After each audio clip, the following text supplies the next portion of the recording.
Emma Hart stood in front of the massive windows of the penthouse, staring at the city lights below.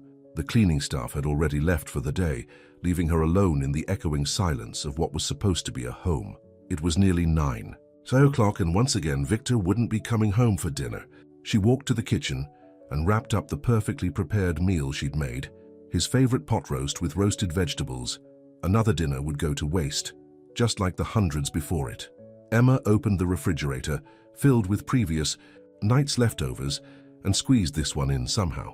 The phone rang and Emma's heart jumped, but it wasn't Victor. It was his secretary. "Mrs. Hart? Mr. Hart asked me to let you know he won't be home tonight. There's an emergency board meeting." Emma's throat tightened. "Thank you, Janet. Did he say when he'll be back?" "No, ma'am. He just said not to wait up." After hanging up, Emma walked through their enormous penthouse, her heels clicking against the marble floors. 7 years of marriage, and somehow she felt more alone now than ever before.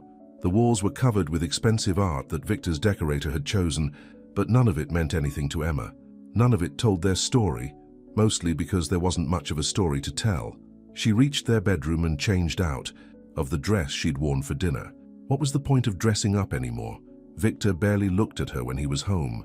She put on her comfortable pajamas and sat at her vanity, studying her reflection.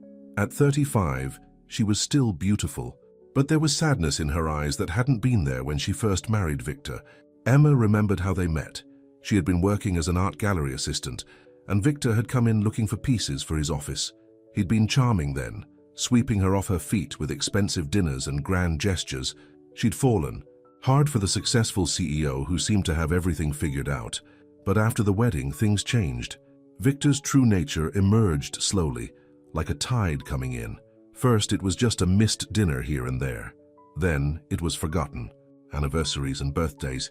Eventually, it became normal for Emma to go days without having a real conversation with her husband. The next morning, Emma woke up alone again. Victor's side of the bed hadn't been slept in. She got up and started her usual routine, making breakfast that wouldn't be eaten, tidying up a house that was already spotless, and trying to fill her days with something meaningful. She was arranging flowers in the living room when Victor finally came home, his suit as crisp as ever, despite having been worn for over 24 hours.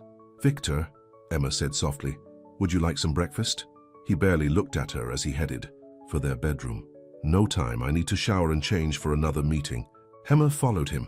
"Victor, I thought maybe we could talk. It's been weeks since we've had a real conversation." Victor was already pulling out a fresh suit.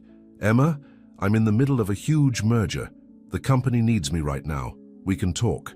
Another time." "When?" Emma's voice cracked. "When will there be time?" Victor finally turned to look at her, his expression cold. "This is what being married to a CEO means, Emma. You knew what you were getting into when you married me." But she hadn't known. How could she have known that loving Victor Hart would mean losing herself? That being his wife would mean becoming invisible. Later that day, Emma sat in their home office looking through old photos on her laptop. Pictures from their wedding day showed a younger, happier version of herself. She'd been so full of hope, then so certain that their love would be enough. The front door opened and closed. Emma checked the time, 3 p.m. Victor never came home this early. Something was wrong. She found him in the living room holding a manila envelope. His face was expressionless, but Emma had learned to read the subtle signs of tension in his jaw, the slight crease between his eyebrows. "We need to talk," Victor said, his voice businesslike. Emma's heart stopped. She knew that tone. It was the same one he used in board meetings when he was about to make a decisive move. "I've had my lawyers draw up divorce papers," he said, holding out the envelope. "I think we both know this isn't working anymore." Emma stared at the envelope, her world crumbling around her. 7 years of her life of trying to be the perfect wife, of loving a man who couldn't love her back, all reduced to a stack of legal documents. "Is there someone else?" she asked, her voice barely a whisper. Victor shook his head. "No, this is simply a business decision. Our marriage isn't efficient anymore. It's taking up time and energy that could be better spent elsewhere." A business decision. That's all their marriage had been to him. A merger that was no longer profitable. Emma took the envelope with trembling hands. She wanted to scream, to fight, to demand that he try harder to save their marriage. But what was the point? Victor had made his decision, just like he made all his decisions. Coldly, calculatedly. without regard for emotions. "I'll have my assistant help you find a new place," Victor continued, checking his watch. "The settlement will be generous. You won't have to worry about money." Emma looked at her husband, this stranger she'd shared a bed with for 7 years, and felt something inside her break. But along with the pain came a surprising sense of relief. Maybe this was her chance to find herself again, to remember who Emma Callahan had been before she became Mrs. Victor Hart. "I don't need your assistant," she said quietly. "I'll figure it out on my own." Victor raised an eyebrow, surprised by her calm response. He'd probably expected tears, pleading drama, but Emma was done performing for him. That night, as she packed her essential belongings, Emma found her old sketchbook hidden in the back of her closet. She hadn't drawn anything in years. Victor had made it clear that art was a hobby, not a career.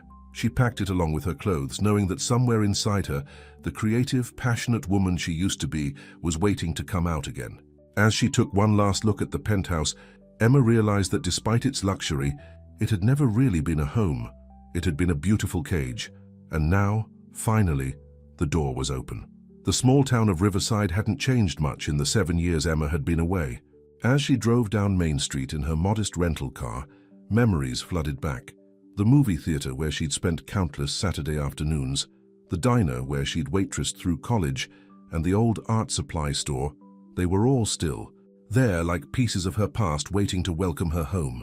Emma pulled up to her parents' Victorian house, the white paint slightly faded but still charming. Her mother, Grace, was already running down the front steps before Emma could even turn off the engine. "Oh, sweetheart." Grace wrapped her arms around Emma as soon as she stepped out of the car. "I've missed you so much." Emma held onto her mother tightly, feeling tears well up in her eyes. When was the last time someone had hugged her like this, actually wanted her around? Her father, Joe, appeared on the porch, his kind face creased with concern. "Let's get your bags inside, honey. You must be exhausted from the drive." As they carried her belongings into her old bedroom, Emma couldn't help but notice how small everything seemed compared to the penthouse. But there was something comforting about the faded flowered wallpaper and the twin bed with its handmade quilt. "I made your favorite lasagna," Grace said, hovering in the doorway. "And Sarah Mitchell, you remember her from high school? She called when she heard you were coming back. She owns the bookstore now." Emma smiled, remembering her old best friend. "I'd love to see her." That night over dinner, Emma finally told her parents the whole story about Victor's coldness, the lonely nights, the way he'd treated their marriage like just another business deal. "I should have seen it coming," she said, pushing her lasagna around on her plate. "The signs were there from the beginning." Joe reached across the table and squeezed her hand. "Sometimes we see what we want to see, sweetheart. But you're home now. You can take all the time you need to figure out your next step." The next morning, Emma walked downtown, reacquainting herself with Riverside. The old Brady building caught her eye, its large windows dusty, a for lease sign hanging in front. She remembered how she used to pass by here on her way to art classes, always thinking what a perfect spot it would be for a cafe. On impulse, she called the number on the sign. An hour later, she was meeting with Tom Brady, himself, who remembered her from when she was a kid. "It needs work," he said, gesturing to the empty space, "but the bones are good, and the rent's reasonable." Emma walked around, ideas already forming in her mind. She could see it clearly. Warm colors, comfortable chairs, local art on the walls, a place where people could gather, enjoy good coffee and homemade pastries. "I'll take it," she heard herself say. Tom looked surprised. "Don't you want to think about it?" Emma shook her head. "I've spent 7 years thinking about what other people want. This time I'm trusting my gut." The next few weeks passed in a blur of activity. Emma threw herself into transforming the space, using most of her divorce settlement to fund the renovation. Her father helped with the repairs, and her mother spent hours helping her perfect recipes for the cafe. Sarah Mitchell became a regular visitor, bringing coffee and sandwiches from the diner while they worked. "I still can't believe you married Victor Hart," Sarah said one day as they painted the walls a warm golden color. "I remember seeing your wedding announcement in the paper. You looked so happy." Emma dipped her brush in the paint. "I was happy, or at least I thought I was. Funny how you can convince yourself that living half a life is enough." "Well, you're not living half a life anymore," Sarah said firmly. "Look at you, starting your own business, following your dreams. The old Emma is back." As the cafe took shape, Emma found herself spending evenings sketching again. She set up a small studio in her parents' garage, and for the first time in years, she let herself create freely, without worrying about whether her art was practical or profitable. The night before the cafe's opening, Emma stayed late, making sure everything was perfect. She'd named it Second Chances, partly because the building was getting a second chance, but mostly because she was. She was hanging the last piece of local artwork when she heard a knock at the door. It was Mark Anderson, the reporter from the local newspaper. "Sorry to bother you so late," he said with a warm smile. "I was hoping to get a few quotes for a piece about new businesses in town." Emma let him in, suddenly conscious of her paint-stained jeans and messy hair. Mark was about her age, with kind eyes and an easy manner that put her at ease. "This place is amazing," he said, looking around. "Mind if I take some photos?" As Mark interviewed her, Emma found herself opening up about her journey, leaving out the details about Victor, but sharing her hopes for creating a space that would bring the community together. "You know," Mark said as he was leaving, "it's not every day someone walks away from a life of luxury to follow their dreams. That takes real courage." Emma watched him walk away, a strange flutter in her chest. When was the last time someone had seen her, really seen her, for who she was? The next morning, as Emma unlocked the cafe's door for the first time, she felt a surge of pride. The tables were set, the pastry case was filled with freshly baked goods, and the coffee maker was humming. Through the window, she could see people already lining up outside. Sarah arrived with a bouquet of flowers. "Ready for this?" Emma took a deep breath, looking around at what she'd created. The walls showcased work from local artists, including a few of her own pieces. The air smelled like fresh coffee and cinnamon. This was hers, all hers. "More than ready," she said, and opened the doors to her new life. As customers filled the cafe, Emma moved from table to table, greeting old friends and meeting new faces. She caught her reflection in the window and barely recognized herself. Her cheeks were flushed with excitement, her eyes bright. For the first time in years, she looked truly alive. Back in New York, Victor Hart sat in his perfectly organized office, signing the final divorce papers without a second thought. He had no idea that the woman he'd dismissed so easily was about to embark on a journey that would eventually force him to question everything he thought he knew about success, love, and happiness. Victor Hart stood at the floor-to-ceiling windows of his penthouse, staring at the city lights below. The merger he'd been working on for months had finally gone through. He should have been celebrating. Instead, he found himself staring at his reflection in the glass, wondering why success felt so hollow. 3 months had passed since Emma left. He'd barely noticed her absence at first, too caught up in work to register the changes in his daily life. But lately, small things kept catching his attention. The silence when he came home, the perfectly organized closets that never changed, the empty refrigerator. "Mr. Hart?" His assistant's voice came through the intercom. "Your dinner reservation at Le Cirque is in 30 minutes. Victor looked at his watch. Another business. Dinner. Another evening of talking about profit margins and market shares. When was the last time he'd had dinner just for pleasure? He remembered the meals Emma used to make. She'd always set the table properly, even when he called to say he'd be late. Even when he didn't call at all. "Cancel it," he told his assistant. "I'm going home early." The penthouse felt different at this hour. Usually he came home so late that he went straight to bed. Now at just 7 o'clock, the space felt too big, too quiet. He opened the refrigerator, nothing but bottled water and expired takeout containers.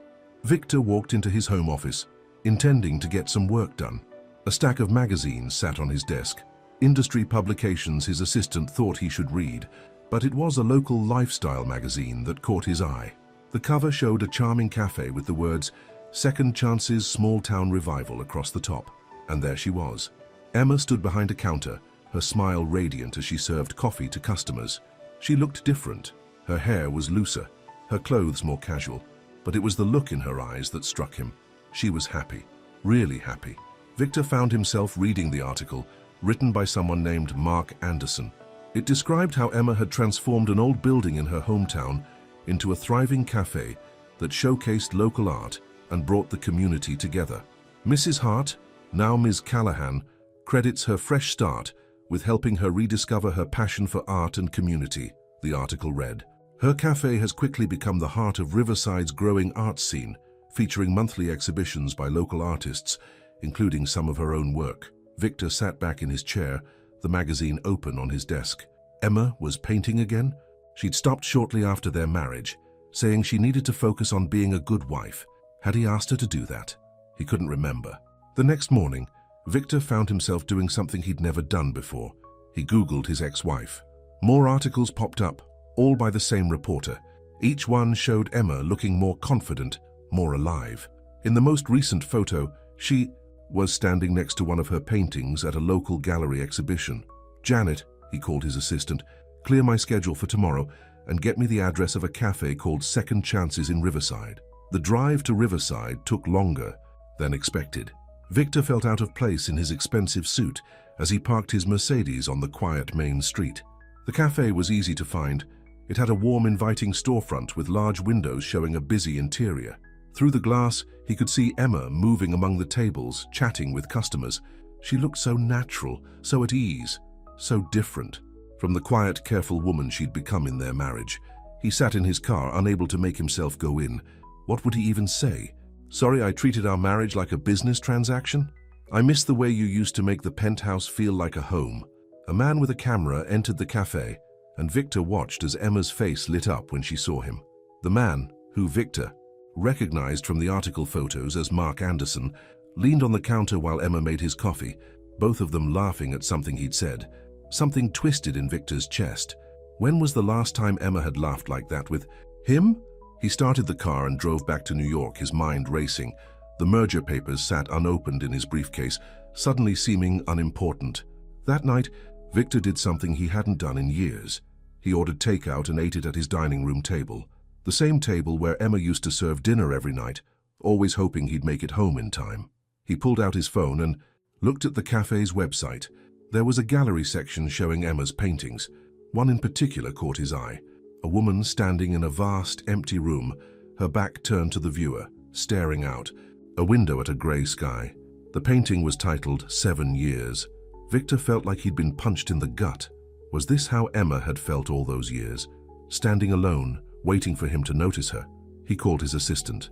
"Janet, I need you to find me the best therapist in the city and clear my Thursday afternoons for the foreseeable future." "Sir?" Janet sounded confused. "What about the board meetings? They can be rescheduled." Victor looked at Emma's painting again. "Some things are more important than business." Over the next few weeks, Victor found himself making other changes. He started leaving the office at reasonable hours. He learned to use his own coffee maker. He even tried cooking, though his first attempts were disasters that made him appreciate Emma's skills even more. In therapy, Dr. Richards asked him hard questions about his childhood, his drive for success, his fear of emotional vulnerability. Victor hadn't wanted to answer at first, but the image of Emma's painting kept pushing him to dig deeper. "You've built an empire," Dr. Richards said during one session, "but at what cost?" Victor thought about the empty penthouse, about Emma's radiant smile in that cafe. "I lost the only person who saw me as more than my success," he admitted, "and the worst part is I didn't even notice until it was too late." That evening, Victor found himself doing something he'd never done before. He wrote Emma a letter. Not an email, not a text, but an actual handwritten letter. He threw away the first 5 drafts, frustrated by his inability to express himself without falling into business language. Finally, he wrote simply, "I saw your painting. I'm sorry I made you feel so alone. I'm starting to understand what I lost and who I need to become. I don't expect forgiveness, but I want you to know that you woke me up." He sealed the envelope but didn't mail it. Not yet. First, he had to prove to himself that he could change, that he could become the kind of man who deserved a second chance. On his desk, next to his computer, he propped up a printed photo of Emma's cafe, a reminder of what really mattered, a reminder of what he'd thrown away in his blind pursuit of success. And in Riverside, unaware of her ex-husband's turmoil, Emma was closing up her cafe for the day, her heart full of the simple joy of living a life that was truly her own. Mark Anderson had become a regular fixture at Second Chances. He always came in around closing time, ordering a coffee and usually staying to help Emma stack chairs on tables. Tonight was no different. "You know," Mark said, lifting a chair, "I'm doing a series of articles about local artists. Your work should be featured." Emma felt her cheeks warm. "I'm hardly a local artist. I just paint sometimes. Have you seen your work?" Mark set down the chair and walked over to one of her paintings on the wall. "This isn't just sometimes talent, Emma. This is real. The painting he was looking at showed a woman walking away from a skyline, her figure small against the towering buildings. Emma had painted it shortly after leaving New York. "My editor wants to do a full spread," Mark continued. "Your story would inspire a lot of people.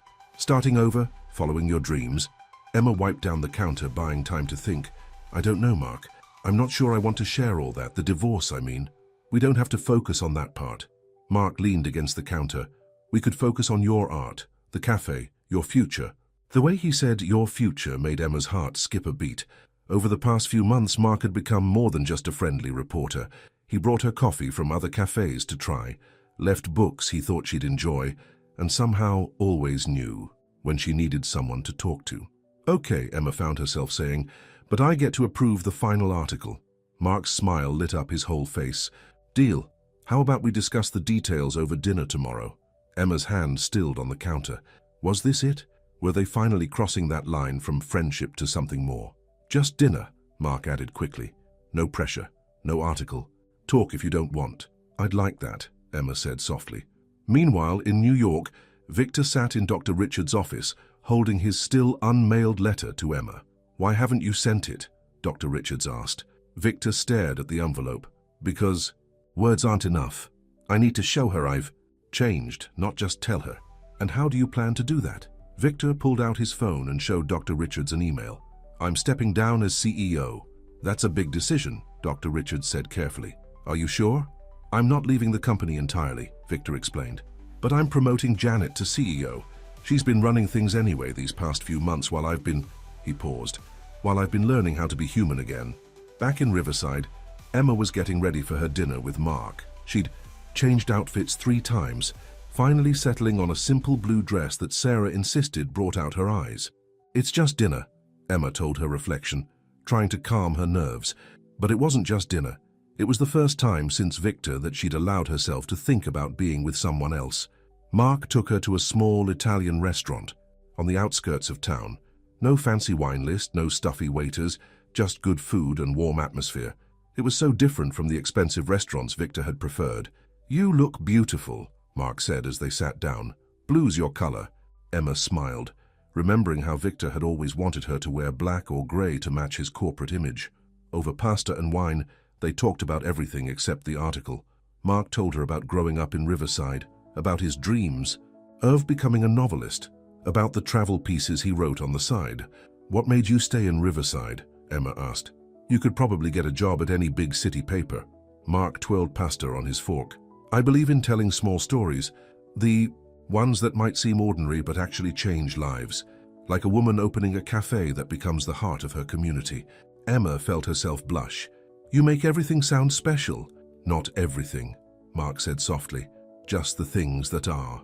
After dinner, they walked through the town square. The spring evening was warm and fairy lights twinkled in the trees. "Emma," Mark stopped walking and turned to face her. "I need to tell you something." Emma's heart raced. "Okay, I like you, not just as a subject for my articles, not just as a friend, and I know you're still healing from your divorce, so I'm not asking for anything. I wanted you to know." Emma looked at this kind, gentle man who had become such an important part of her new life. With Mark, everything was easy, natural, no pretense, no expectations. "I like you too," she whispered. Mark's smile was worth every moment of uncertainty. He took her hand, and they continued walking, talking about everything and nothing. When Mark dropped her off at her parents' house, he didn't try to kiss her. Instead, he squeezed her hand and said, "Thank you for tonight." Emma watched him drive away, her heart full but conflicted. She cared about Mark, maybe even more than she was ready to admit. But as she got ready for bed, her eyes fell on an old photo of her and Victor on their honeymoon. They'd been so happy then, so full of dreams. The next morning, Emma arrived, early at the cafe to bake. Baking had become her therapy, her way of processing emotions. As she kneaded dough for the day's bread, her mind wandered. Mark made her feel safe, appreciated, seen. But there was a part of her that still belonged to Victor, the part that had loved him through 7 years of loneliness, the part that had seen glimpses of the good man beneath his corporate armor. The bell above the door chimed. Emma looked up, expecting to see her first customer of the day. Instead, she saw Janet, Victor's assistant. "Miss Callahan," Janet said formally. "I'm sorry to disturb you so early, but I have something you need to see." She placed a newspaper on the counter, the New York Business Journal. The headline read, "Heart Steps Down. CEO Makes Shocking Decision to Focus on Personal Growth." Emma's hands trembled as she read the article. Victor had given up the position he'd worked his whole life for, the position that had been more important to him than their marriage. "He asked me to give you this too," Janet said, placing an envelope next to the newspaper. "He wrote it weeks ago but wasn't sure he deserved to send it." After Janet left, Emma stared at the envelope for a long time, flower-covered hands hovering over Victor's familiar handwriting. Outside, the sun was rising over Riverside, casting long shadows through the cafe's windows. In a few hours, customers would start arriving. Mark would probably stop by with his usual warm smile and kind eyes, but for now, Emma stood alone in her cafe, holding a letter that could change everything. Again, Emma sat in her empty cafe, Victor's letter trembling in her hands. The morning sun streamed through the windows, casting long shadows across the wooden floors. She'd read the letter 3 times already, each word hitting her like a physical force. "I saw your painting. I'm sorry I made you feel so alone." The newspaper Janet had brought lay open beside her, showing Victor's photograph. He looked different somehow, less polished, more human. The article detailed how he'd shocked the business world by stepping down as CEO, quoting him as saying, "Some things matter more than success." The bell above the door chimed, making Emma jump. It was Sarah, arriving early as she usually did to help with the morning rush. "Emma, are you okay?" Sarah rushed over, seeing her friend's pale face. "What's wrong?" Emma handed her the letter wordlessly. Sarah read it, her eyes widening. "Oh my God," she breathed. "Have you called him?" Emma shook her head. "I don't know what to do, Sarah. Last night I was having dinner with Mark, feeling like maybe I was ready to move forward. And now—" Sarah pulled up a chair. "Tell me about the dinner. It was perfect. Mark was perfect. He told me he likes me, really likes me. And I told him I feel the same way." Emma ran her hands through her hair. "But now Victor writes this letter saying he's in therapy, that he's changing his whole life. Because of you? Because he finally sees what he lost." Emma stood up, needing to move. "You should read the whole article. He's not just stepping down as CEO, he's starting a foundation to support local arts programs. He's selling the penthouse and moving to a smaller place." "That does sound like a big change," Sarah admitted. "But Emma, remember how you felt in that marriage. All those nights you cried yourself to sleep." "I know, but what if he really has changed? What if this is the man I always knew he could be?" The morning rush kept them busy for the next few hours, giving Emma a welcome distraction. But every time the door opened, her heart jumped, wondering if it would be Victor. Instead, around 11, it was Mark who walked in. His familiar, warm smile faltered when he saw her face. "Emma, what's wrong?" She couldn't lie to him. Not Mark, who'd been nothing but honest with her. She handed him both the newspaper and the letter. Mark read them silently, his journalist's eyes taking in every detail.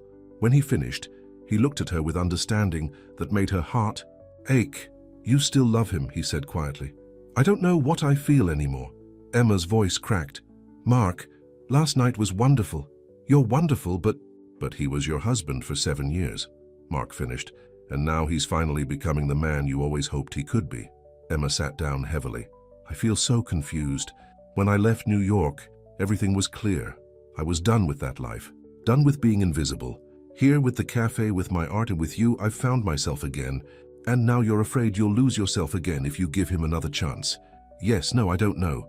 Emma looked around her cafe, at the local art on the walls, the comfortable chairs, the regulars who'd become friends. "This is my life. It's how I built this. I don't want to give it up." Mark reached across the counter and took her hand. "Emma, look at me." She met his eyes reluctantly. "Whatever you decide, this is still your life. Your cafe, your art, your strength.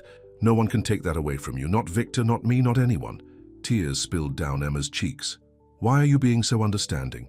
"Because I care about you," Mark said simply. "Enough to want you, to be sure about what you want." The rest of the day passed in a blur. Emma went through the motions of serving customers, but her mind kept returning to Victor's words. "I'm starting to understand what I lost and who I need to become."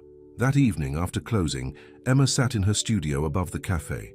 She'd been working on a new painting, a sunrise over Main Street full of hope and possibility. But tonight she started something different. On a fresh canvas, she began to paint a man in a suit, standing alone in an empty room.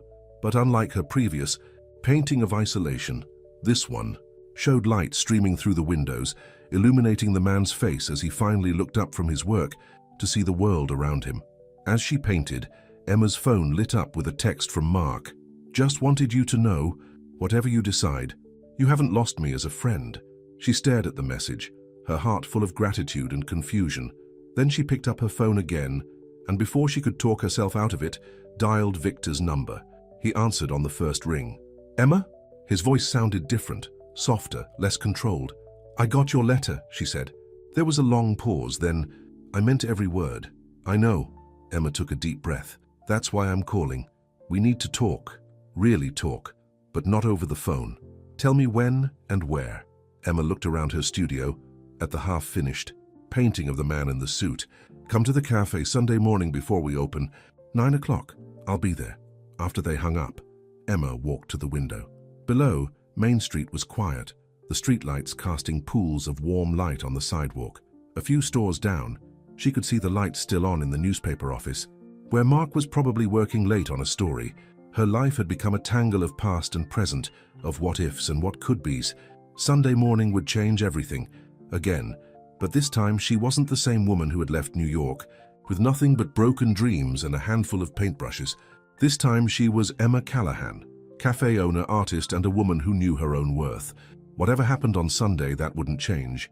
She turned back to her painting, adding more light streaming through the windows, making sure it touched not just the man's face, but every corner of the room. Sometimes she realized it wasn't about choosing between past and present. Sometimes it was about finding a way to let the light in everywhere. Sunday morning arrived with a gentle drizzle that made the streets of Riverside glisten. Emma got to the cafe at 7, 2 hours before she was supposed to meet Victor. She needed time to prepare, not just the cafe, but herself. She moved through her morning routine mechanically, brewing coffee and setting out fresh-baked muffins she'd made the night before when she couldn't sleep. Every few minutes, she caught herself checking the clock. At 8:30, she heard a car pull up outside. Through the rain-streaked windows, she saw Victor's Mercedes, but it wasn't the sleek sports car she remembered. This was a more modest sedan, another sign of his changes. Victor was early, too. He sat in his car for several minutes, and Emma watched him run his hands through his hair, a nervous gesture she'd rarely seen during their marriage. Finally, he got out, holding a small package. When he walked in, the bell chiming above him, Emma's breath caught. He looked different. His suit was simple, not designer. His hair wasn't perfectly styled. There were lines around his eyes she didn't remember. "You're early," she said, standing behind the counter like it was a shield. "So are you," he managed, a small smile. "The cafe. It's beautiful, Emma. It feels like you." Emma gestured to a table she'd set up in the corner, away from the windows. 2 cups of coffee waited there. "Still black? 2 sugars?" she asked. Victor shook his head. "Just black now. I'm trying to taste things as they really are." They sat down, the silence heavy between them. Victor placed the package on the table but didn't mention it. "I read the article," Emma finally said, "about you stepping down." "Janet's doing a better job than I ever did," Victor replied. "She sees the whole picture, not just the bottom line." "Like I tried to get you to do," Victor flinched. "Yes, like you tried to teach me for 7 years. Emma took a sip of her coffee, buying time. "Why now, Victor? Why did it take losing everything for you to finally see?" "Because I didn't actually lose everything until I saw your painting." Victor's voice was rough. "That woman standing alone in that huge room, that was you, wasn't it? In our home." Emma nodded, not trusting herself to speak. "I thought I was building an empire for us," Victor continued, "but I was really building a prison for both of us." He pushed the package toward her. "I've been seeing Dr. Richards, my therapist, for months now. She suggested I do something I've never done before." Emma unwrapped the package carefully. Inside was a painting, clearly amateur, the brushstrokes uncertain. It showed a man in a suit standing in front of a window, but he was facing away from the view, staring at a phone in his hand. "I took art classes," Victor said, quietly. "I wanted to understand your world, to understand what I ignored for so long." Emma stared at the painting. It was far from technically perfect, but the emotion in it was raw and real. "Dr. Richards says I used work to avoid feeling anything," Victor continued. My father taught me that emotions were weakness. Success was all that mattered. I believed him for so long. And now I know he was wrong. I know I was wrong. Victor leaned forward. Emma, I'm not here to ask you to come back. I don't deserve that. I'm here because I need you to know that you woke me up. Your leaving, your art, your courage to build a new life. It made me face myself for the first time. Emma felt tears threatening. Victor, let me finish, please. He took a deep breath. I'm moving to Riverside. What? I bought the old Miller building on Oak Street. The foundation I'm starting. It's going to support local arts programs, small business initiatives. I want to help other people find what you found here. Emma stood up abruptly, needing space. You're moving here. Victor, I have a life here. She stopped, thinking of Mark. I know about him, Victor said gently. The reporter. I've read his articles about you. He sees you in a way I never did. Then why are you here? Because I want to be part of this community. Not to win you back, but to become someone who deserves to know you. The real you. Victor stood too. I don't expect anything, Emma. I just want a chance to show you who I'm becoming, even if it just means being someone who buys coffee at your cafe sometimes. Emma walked to the windows, watching the rain. Behind her, she could hear Victor shifting uncertainly. Do you remember our first apartment? She asked suddenly. Before you made partner? The walk-up in Brooklyn? Victor sounded surprised. With the leaky faucet? You used to make pancakes on Sunday mornings. Really awful pancakes. Emma turned to face him. But you kept trying. Every Sunday, you'd try a new recipe. Until one day they were actually good. Victor's eyes softened at the memory. You never complained about the bad ones. Because it wasn't about the pancakes, it was about you trying, about us building something together. Emma took a deep breath. And then, you made partner. And suddenly, everything had to be perfect. No more leaky faucets. No more failed pancakes. No more real life, Victor finished. Just an endless performance. Emma walked back to the table and picked up his painting. This isn't perfect. The perspective is off. The proportions are wrong, but it's honest. She looked at him directly. Is that what you're trying to be now, honest? Yes. Victor met her gaze. Even when it hurts, even when it's messy. Emma set the painting down carefully. I have feelings for Mark, she said, watching Victor's face. Real feelings. I know. And I can't just forget the 7 years I spent feeling invisible. I don't expect you to. Emma took another deep breath. The foundation, when does it open? 3 months, once the renovations are done.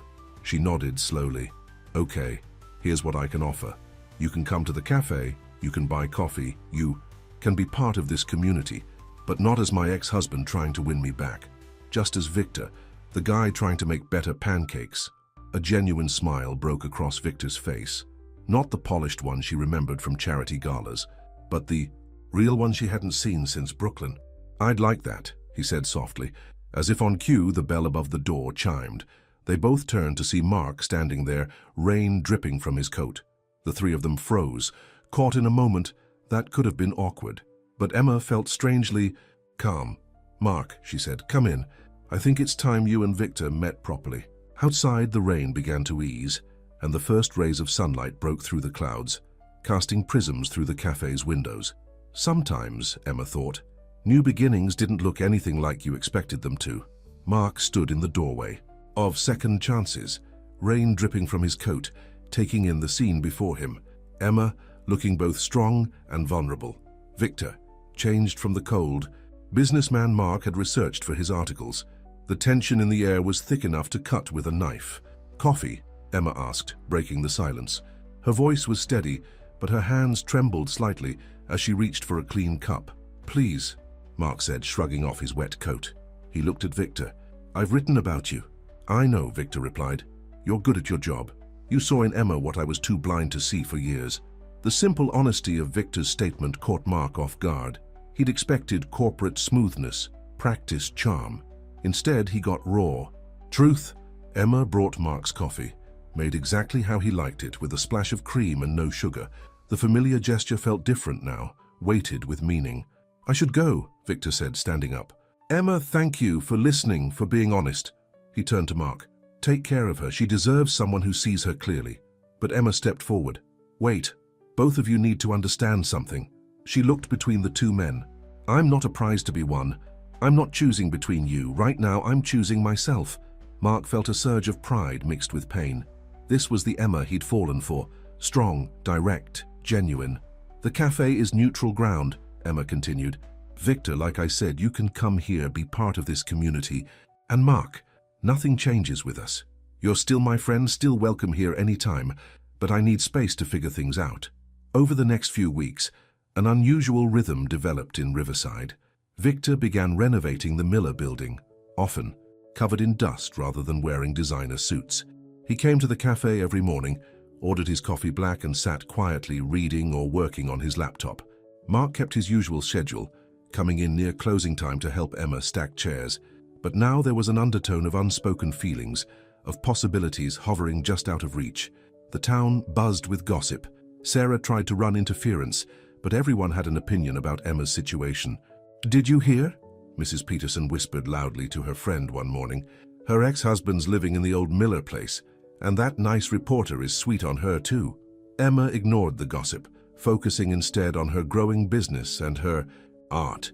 She'd started teaching painting classes in the cafe after hours, helping others find their creative voice. It was during one of these classes that something unexpected happened. Victor walked in, carrying his amateur painting from their Sunday morning conversation. "Sorry to interrupt," he said to the class, "but I was hoping I could join. I need help with perspective." The room fell silent. Everyone knew who he was, the ex-husband, the former CEO, the man trying to change. Emma looked at him for a long moment. Then she smiled. "Grab an easel. We're working on landscapes today." Later that evening, Mark stopped by as the class was cleaning up. He watched as Emma helped Victor clean his brushes properly. "You're pressing too hard," she was saying. "Let the brush do the work." Mark recognized the look on Victor's face, the same mixture of love and regret he sometimes saw in his own reflection. But there was something else too. Acceptance. Understanding that some things couldn't be rushed or forced. The next day, Emma got an unexpected visit from Dr. Richards, Victor's therapist. "I hope you don't mind," Dr. Richards said, settling into a cafe chair. "I'm consulting on the Arts Foundation project, and I wanted to meet the woman who inspired such change." Emma sat down across from her. "He's really different. He's becoming who he always could have been," Dr. Richards said carefully.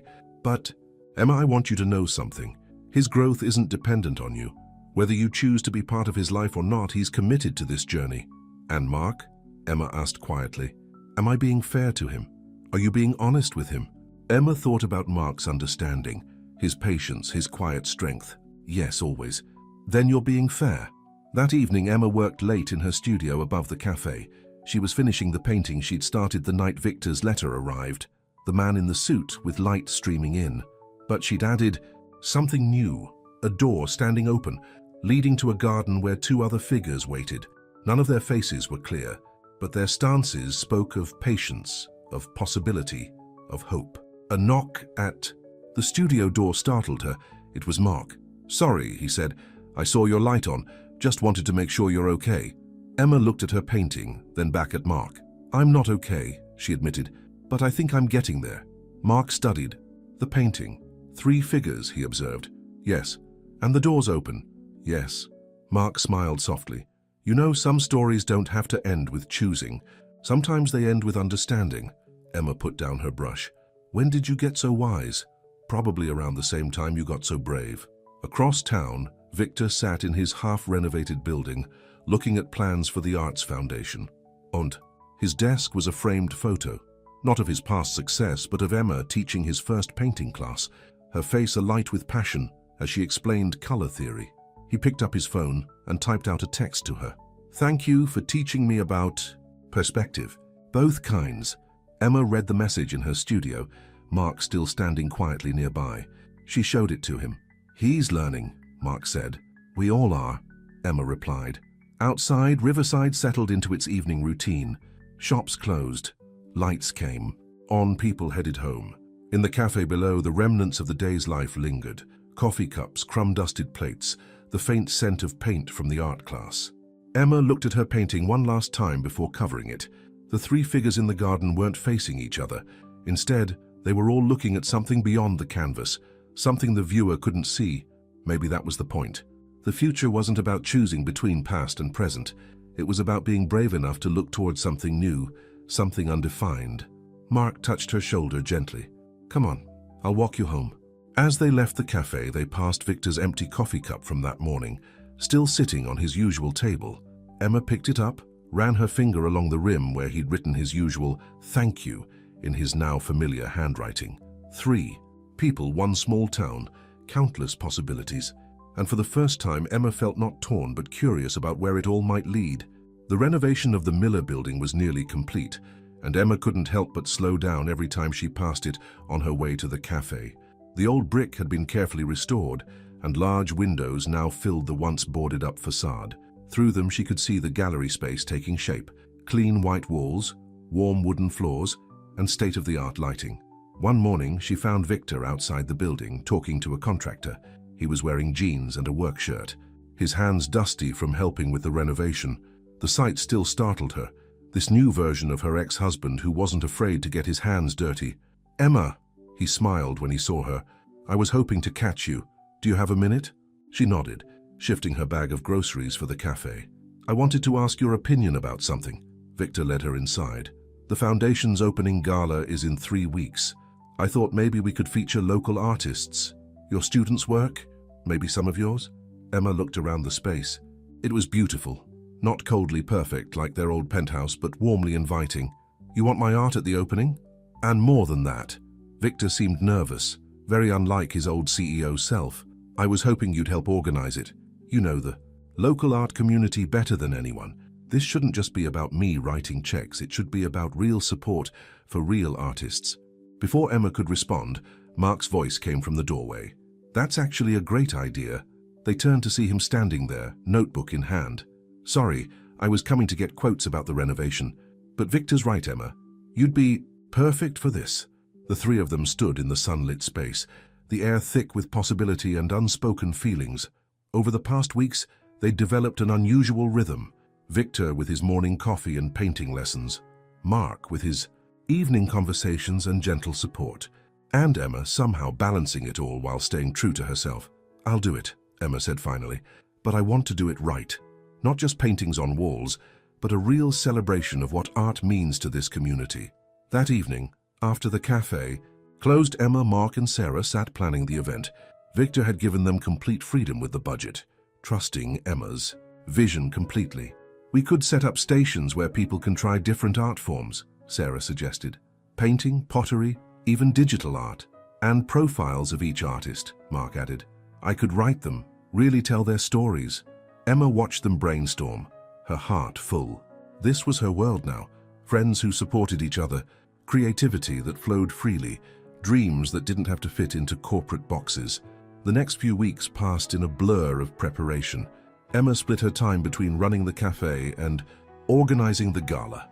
Her painting classes moved temporarily to the foundation space, filling it with life and energy before the official opening. Victor attended every class, his skills slowly improving. But more importantly, he listened to the other students' stories. The retired teacher who'd always wanted to paint, the teenager saving for art school, the young mother who found peace at the easel while her kids were at school. One day, Emma overheard him talking to an elderly student who was frustrated with her work. "You know," Victor said gently, "I spent years thinking success meant everything had to be perfect. But sometimes the imperfections are what make something beautiful. They show the humanity in it." Emma felt something shift in her heart at his words. The Victor she'd married would never have understood that, let alone been able to explain it to someone else. Meanwhile, Mark worked on his series about local artists, but he was different too. The competitive edge that might have driven another man to stake his claim was missing.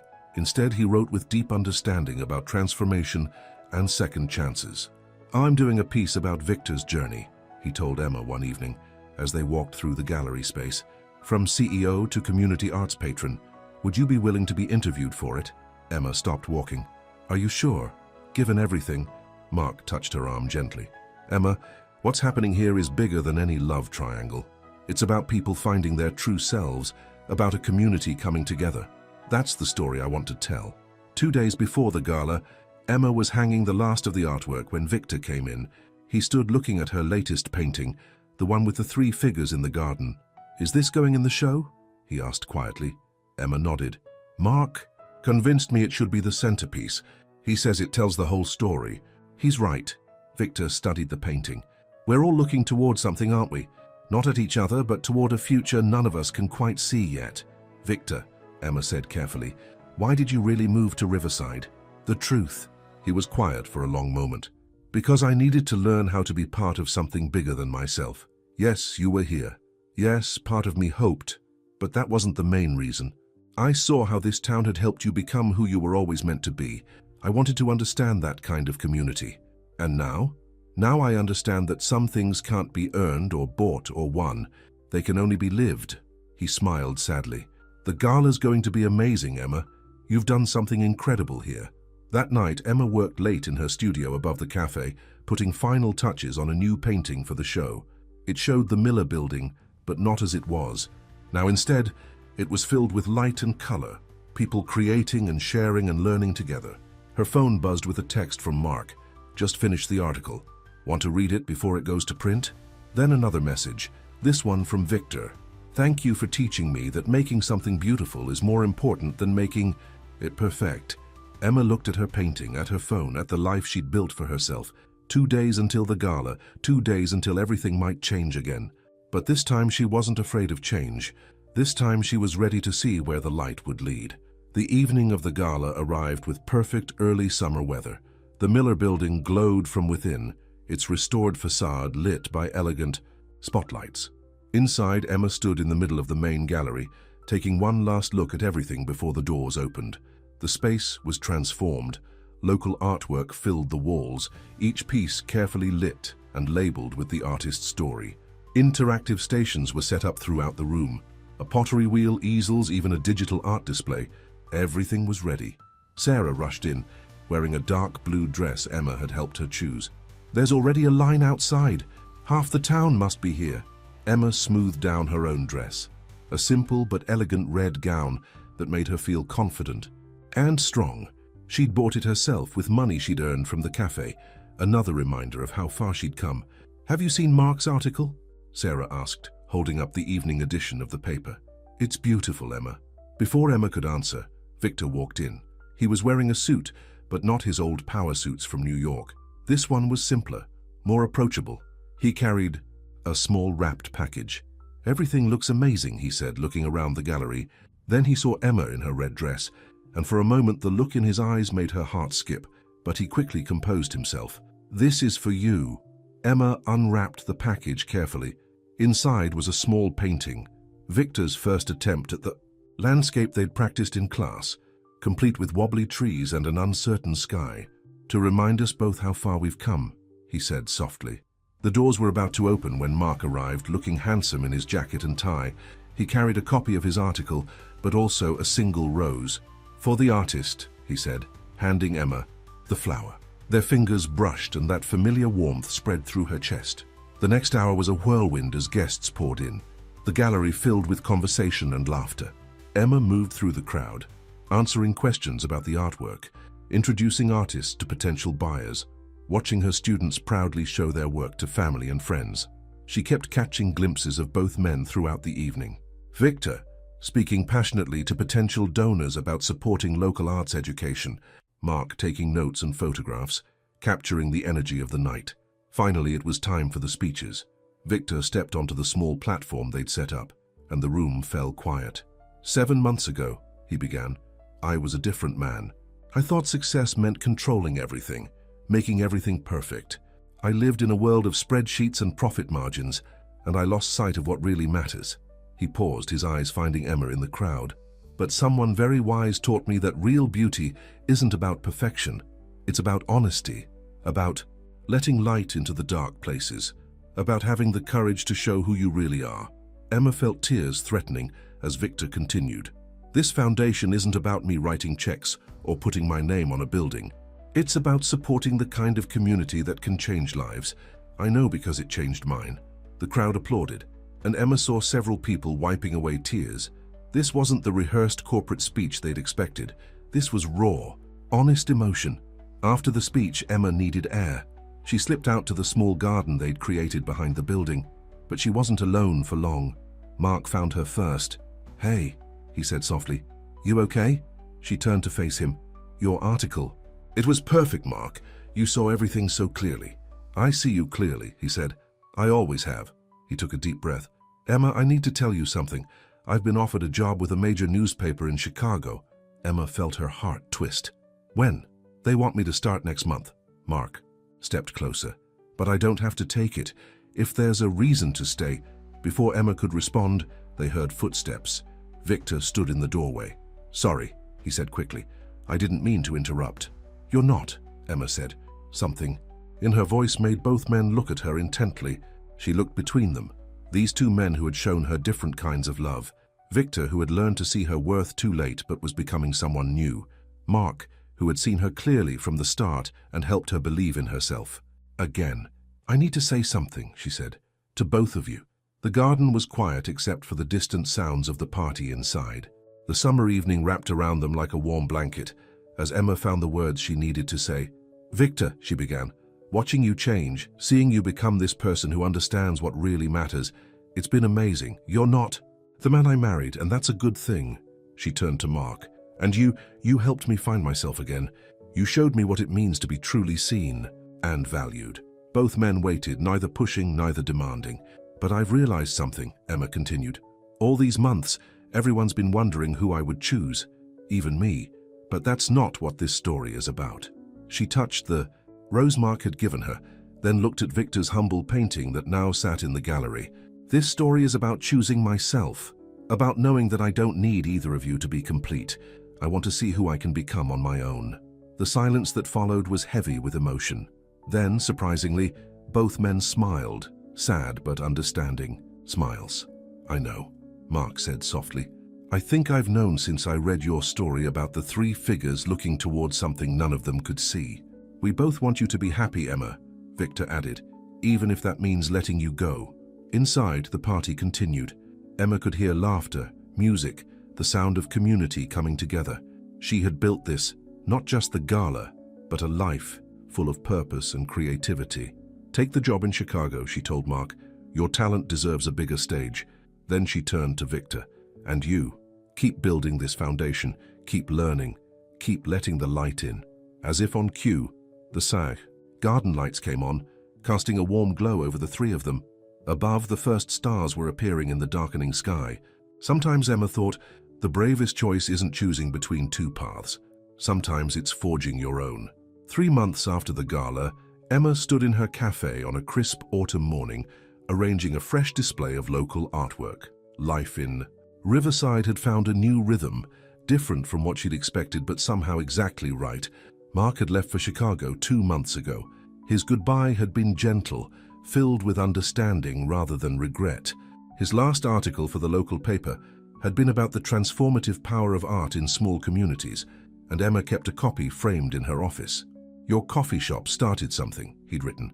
"It showed us that second chances aren't just about relationships. They're about finding the courage to become who you were always meant to be." They still exchanged emails occasionally. Mark was thriving at his new job, his articles gaining national attention. Sometimes he sent her links to arts programs in Chicago that reminded him of what they'd built in Riverside. Victor had stayed, but true to his word, he'd given Emma the space she needed. The foundation was flourishing under his guidance. Every week brought new programs, art classes for children, workshops for seniors, support for local craftspeople. He'd found his calling, using his business skills to nurture creativity instead of just chasing profits. Emma picked up the morning paper, smiling at the headline, "Heart Foundation expands to neighboring towns." Below was a photo of Victor working with a group of high school students on a mural project. He looked happy, at peace with himself in a way he never had during their marriage. The bell above the door chimed, and Sarah walked in. "Ready for the big day?" Emma nodded, excitement bubbling in her chest. Today was the opening of her first solo art show, not at Victor's foundation, but at a prestigious gallery in the state capital. Her work had caught the eye of a visiting curator, and everything had snowballed from there. "The bus for the Senior Center Art Group is all arranged," Sarah reported. Mrs. Jenkins is beside herself with excitement about seeing her favorite teacher's big debut. Emma laughed, remembering how the elderly woman had struggled with her first painting before becoming one of the cafe's most dedicated artists. "They're all coming, even Mr. Peterson. Especially Mr. Peterson. He says you're the only one who understood his abstract phase." As they talked, Emma's parents came in through the back door, carrying boxes of pastries for the morning rush. They'd started helping at the cafe recently, her mother's baking becoming almost as popular as the coffee. "Nervous about tonight, honey?" her father asked, setting down the boxes. "Actually, no." Emma realized she was speaking the truth. "For the first time in my life, I feel completely ready." The morning passed quickly. Regular customers came and went, many talking excitedly about attending her gallery opening that evening. The cafe had become more than just a business. It was the heart of a community that believed in the power of art and second chances. Around mid-morning, Victor stopped in for his usual coffee. He'd kept his promise about being just another customer, though they both knew he'd never be just anything. "Big day," he said, accepting his cup. "I hear the curator's bringing some important collectors. Are you coming tonight?" Emma asked. Victor shook his head. "I don't think so. This is your moment, Emma. You don't need your ex-husband there complicating things." Emma touched his arm gently. "You're not just my ex-husband anymore, Victor. You're part of this community, part of what we've all built here. I'd like you to come." His smile was warm but tinged with sadness. "Thank you. But I think we both know some chapters need to end for others to begin." That evening, as Emma stood in the State Gallery surrounded by her work, she felt everything come full circle. Her paintings told the story of her journey, from the lonely woman in the penthouse to the artist who'd found her voice. The centerpiece was a new triptych. The first panel showed a woman leaving a city, her figure small against looming buildings. The second captured the warm interior of a cafe, filled with light and creative energy. The third panel was the most powerful. It showed the same woman standing alone but not lonely, in a garden bursting with color and possibility. "It's about choices," she explained to the curator, "about having the courage to choose yourself." Later that night back in Riverside, Emma sat in her cafe after hours. She'd received multiple offers for her work, and 2 other galleries wanted to show her paintings. Success, she realized, felt different when you achieved it on your own terms. She picked up her phone and typed out 2 messages.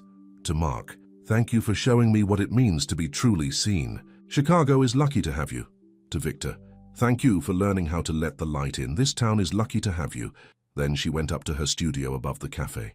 A blank canvas waited on her easel, full of possibility. Through the window, she could see Riverside's Main Street, the lights of the Hart Foundation glowing softly in the distance. Emma picked up her brush. She wasn't sure what she would paint, but she knew it would be honest, it would be imperfect, and most importantly, it would be completely her own. 7 years ago, she had been Mrs. Victor Hart, living a life that looked perfect from the outside, but felt empty within.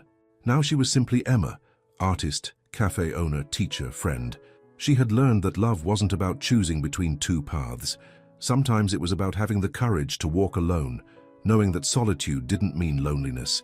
Outside, the first snow of winter began to fall, dusting the streets of Riverside with white. Emma smiled, thinking of all the paintings yet to come, all the stories yet to tell. Her second chance hadn't been about finding the right man. It had been about finding herself, and that, she realized, was the most beautiful masterpiece of all. In the years that followed, people would often ask Emma about the choices she made that autumn. Some thought she was crazy for letting 2 good men go. Others called her brave. But Emma knew the truth. Sometimes the happiest endings aren't about finding perfect love, but about finding your perfect self. The cafe continued to thrive. The foundation grew and Emma's art career blossomed. And in a small town called Riverside, people still tell the story of how 3 people learned that the greatest love story of all is the one where you finally, truly learn to love yourself.